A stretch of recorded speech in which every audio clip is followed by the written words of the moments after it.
মে দিবসে সকল শ্রমজীবী মানুষদের আমার শ্রদ্ধা জানাই। শ্রমজীবী বলতে শুধুমাত্র যারা মাঠে ঘাটে কাজ করে বা কলকারখানায় কাজ করে তারা তো নয়। আমাদের বাড়িতেও যারা কাজ করে, যাদের কাছে আমাদের সুখের চাবি বন্ধক আছে, কাজের মেয়েরা, তারাও কিন্তু কম গুরুত্বপূর্ণ নয়। আজকে শোনাবো অনাদি চক্রবর্তীর লেখা একটি কবিতা, কাজের মেয়ে।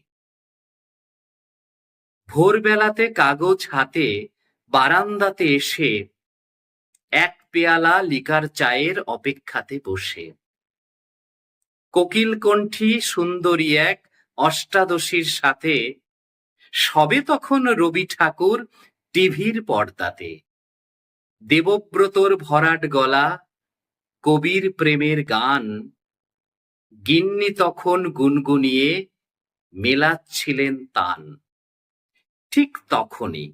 ঠিক তখনই সানাই সুরে মোবাইল উঠল বেজে, ঠিকে কাজের মেয়েটি আজ আসবে না আর কাজে। খবর শুনেই বিদায় নিলেন প্রেমের কবিগুরু, ঈশান কোণে ঝড়ের আভাস, মেঘের গুরু গুরু। রান্নাঘরে চলে এসো, খবর কাগজ রেখে, এক কারি বাসন পরে কালকে দুপুর থেকে।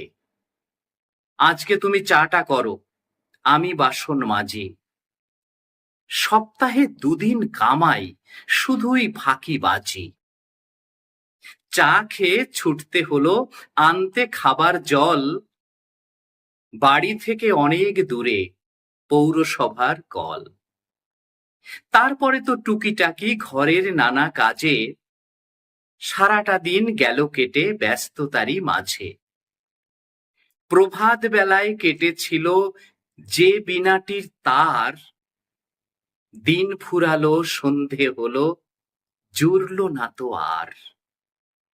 অশান্তিতে দিন কাটিয়ে ভাবছি রাতে শুয়ে, আসল সুখের প্রতীক এখন বাড়ির কাজের মেয়ে।